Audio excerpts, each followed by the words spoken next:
आज नागपूर टू पुणे ही वंदे भारत एक्सप्रेस आज तिची सुरुवात झालेली आहे। देशाचे रेल्वे मंत्री अश्विनी वैष्णवजी यांचं मी मनापासून अभिनंदन करतो आणि विदर्भातले आपल्या भागातले नागपूरचे वर्धेचे अनेक मुलं हे शिक्षणाकरता किंवा जॉबच्या निमित्तानं पुण्याला आहे आणि अनेक जाणारे लोकसुद्धा आपले पुण्याला नेहमी असतात। त्यामुळं आपल्या सर्व लोकांची एक अतिशय चांगली सोय या ट्रेनच्या माध्यमातून होणार आहे। त्यामुळं वैष्णवजींचं मनापासून अभिनंदन। यासोबत रेल्वेच्या संदर्भातले काही प्रश्न आहेत। सेवाग्राम या ठिकाणी जिल्ह्यामध्ये आहे, जागतिक स्तराचं सेंटर आपलं सेवाग्राम आहे। त्यामुळं रेल्वेच्या संदर्भातले जे काही महत्त्वाचे इश्यूज वर्धा आणि सेवाग्रामच्या संदर्भातले असतील या प्रश्नांच्या संदर्भामध्ये विशेष बाब म्हणून लक्ष देऊन ते प्रश्न निकाली काढण्याचं काम हे देशाच्या रेल्वे मंत्र्यांकडून होईल अशी एक अपेक्षा सुद्धा मी त्यानिमित्तानं करतो।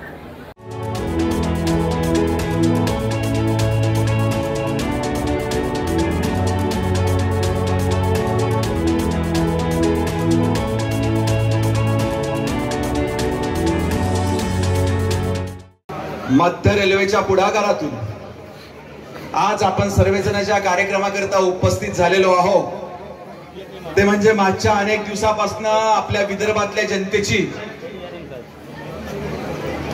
विशेष करून आपल्या वर्धा जिल्ह्यातल्या या ठिकाणी उपस्थित असलेल्या अनेक बंधू भगिनींची, युवकांची आणि विद्यार्थ्यांची एक अपेक्षा होती की भारताच्या वेगवेगळ्या भागामध्ये विकसित भारताला आधुनिक प्रवासाची भेट देण्याचं काम मागच्या काही वर्षांमध्ये या देशाचे पंतप्रधान सन्माननीय नरेंद्र मोदी साहेबांच्या नेतृत्वात या ठिकाणी केंद्र सरकारने केलेलं आहे आणि त्याचाच एक भाग म्हणून संपूर्ण भारतामध्ये वंदे भारत सारखी एक आधुनिक ट्रेन आपल्या देशाच्या विविध भागामध्ये सुरू झाली।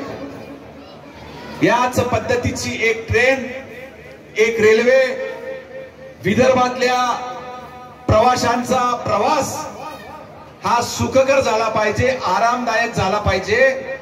याच्याकरता विदर्भातल्या जनतेची, त्या विदर्भामध्ये आपण सर्वजण आलो, नागपूरचे असो, वर्धेचे असो, अमरावती, अकोला, वाशिम, बुलढाणा, कारण आपल्या भागातल्या लोकांना, युवकांना नोकरी करता, रोजगाराकरिता आणि विशेष करून विद्यार्थ्यांना शिक्षणाकरिता पुण्याला नेहमी जावं लागतं आणि हा प्रवास करताना तो वंदे भारत सारख्या आधुनिक रेल्वेतून झाला पाहिजे ही आपली अपेक्षा आणि इच्छा मागच्या काही दिवसापासून होती आणि आज आपल्या सर्वांच्या साक्षीनं मी या देशाचे पंतप्रधान सन्माननीय नरेंद्रजी मोदी आणि राज्याचे मुख्यमंत्री सन्माननीय देवेंद्र फडणवीस साहेब ज्यांनी ही वंदे भारत नागपूर पासून पुण्यापर्यंत सुरू झाली पाहिजे याच्याकरिता केंद्र सरकारकडे वारंवार पाठपुरावा केला होता आणि आज आपल्या सर्वांच्या साक्षीने ही ट्रेन नागपूरच्या अजनी स्टेशन वरून आजपासून सुरू होऊन